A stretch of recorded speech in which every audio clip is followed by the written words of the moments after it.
Konnichiwa mga marites! Last day na nga pala ng work namin ngayon kasi 7 days na walang pasok. Natsuyasumi na kasi or summer vacation dito sa Japan, mahaba-haba ring pahinga kaya ayan dinala ko na lahat, sabi ko lalaban ko yung sapatos ko. At nakakatuwa nga kasi nagyaya si senpai na magyakiniko daw kami kasi medyo marami pa daw yung karne na natira ng birthday niya. Makakalibre na nga ng dinner kaya wala nang iisipin. Sabi ko nga dito kay senpai, daan muna tayo dito sa Yakoen kasi may mga bibilhin ako na gamit namin sa bahay. Nasa sayo na yun, kung sasama ka o mauuna ka doon. Ito nga palang isang senpai namin na kasama ko dito ay isa rin nga sa mga senpai ko noon sa PNTC sa dati naming school. Ay kasama nga niya yung katrabaho niya na Chinese. Ang ibig sabihin nga pala ng senpai kumbaga sa school ay nauna siya na pumasok.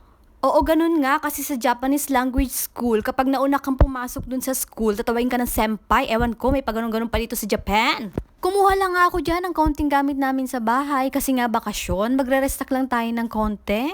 Kumuha na nga ako ng 2 albatros dyan at saka ng hand soap at saka ng wax para sa floor. Kasi wala na yata akong gagawin buong Yasumi or buong bakasyon kundi ang maglinis na lang dito sa bahay. Baka pagdating ng kasama ko, napakakintab na ng buong floor. Sabi nga ng aming senpai, pupunta rin daw naman sila dito sa Friend Mart kaya intay na lang namin sila. At magwi-withdraw din daw sila at saka may bibilhin. Kaya while waiting, ayan mag-window shopping muna tayo. Napakadami talaga dito mabibili sa Japan. Oo, sobra. Sa sobrang dami nga ng bilihin dito, ikaw na ang susuko sa pamimili. Malilito ka na lang, be, oo. Pero katulad ko nga, kung wala ka din lang namang malaking budget at malilito ka lang, ay i-stressin mo pa ang sarili mo, ay tumigil ka na laang. Bumili na rin nga pala kami ng ice cream dyan para sa dessert mamaya. Ay teka nga lang pala, may sasabihin nga pala yung senpai ko.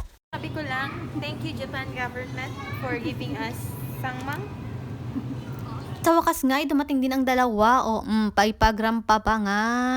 At ito nga pala si Senpai Mia. O, diba? Ang gaganda ng mga senpai. At guys, i-recommend ko nga pala sa inyo itong Craft Boss. Italiano coffee siya. Ang sarap-sarap, sobra. Lalo na kapag napakalamig. At ito rin palang Georgia na ito, nare-recommend din ng senpai o napakasarap din daw. At itong soda na ginger soda, sarap din siya, natikman ko. At ako naman ay napaibig dito sa banana and milk. Ito na lang nga ang sabi kong iinumin ko. Pero binalik ko dahil ang sabi ni senpai, nare-recommend daw niya itong strawberry and milk. Mas masarap daw kasi. Habang namimili nga, alam mo yon yung tipong parang mga magkukumari kayo na nagkita-kita kayo sa isang grocery store, tapos magchichismisan kayo sa gitna, at tapos hindi nyo alam na may mga dadaan may mga dadaan din, hindi lang kayo ang tao dyan sa grocery store na yan. Tapos dyan pa kayo magchichismisan, ayan, napalayas na, ayan. Ayan na nga, no, sa cashier na nga tayo, magbabayad na tayo ng mga ilang pirasong binili natin, ilang piraso, dumayo pa tayo dito sa pagkalaki-laking grocery store na ito. Salamat nga dito kay senpai dahil nag-volunteer siya na mag-video daw sa akin. Sabi ko naman baka naman mamaya-maya ako sisingilin mo ha. Wala ka akong pambayad sa iyo. Ayan na nga at habang nagbabayad ay unti-unti ko nang nilalabas nga yung aking point card. Sayang din yung point kahit nakakonti yung pinamili natin. Sayang din yun sayang yun. At ito na nga lang natira sa aking 5,000 yen. Yan na lang ang sukli ko. Sobrang mahal talaga ng mga bilihin dito sa Japan. Yung akala ng iba ay malaki yung sahod namin dito. Mukha lang siyang malaki pero sa totoo lang, kapag kinonvert mo siya into peso, ewan ko na laang. Malaki po ng expenses of living dito sa Japan, ewan ko na laang. Kaya walang ganon mga marites. Isipin mo yan laang, ano na agad? Mga seng mahigit na yan, 1,000 yen mahigit na po yan, lahat na yan. Lalong-lalo na ngayon, nabagsak ang palitan. 0.38 na lang pagkaswerte-swerte mo na nga lang kapag sumahod, 0.39 yung iyong machichempohan. Kaya wala na ngayon yung lumang kasabihan na Japan, sagot sa kahirapan. Sa totoo lang naman, malaking tulong pa rin naman talaga kung ikay magja-Japan. Kahit papaano ay medyo nakakatulong talaga din ng malaki at medyo may maitatabi ka pa rin naman talaga. Ayun na nga laang, kapag ka ikay magja-Japan o mag-a-abroad, marami ka nga talagang isasakripisyo katulad ng paglayo sa pamilya.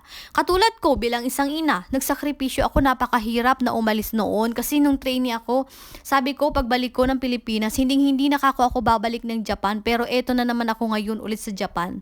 Hindi ko lubos talaga maisip na iiwan ko yung anak ko dun sa Pilipinas. Oo, ganun talaga. Pero wala talaga akong choice, kinakailangan ko ang umalis. Pero pansamantala lang ito dahil may mga plans pa. Siyempre, hindi naman habang buhay na nandito ako at malayo ako sa anak ko. Kaya ayun lang muna for today's video.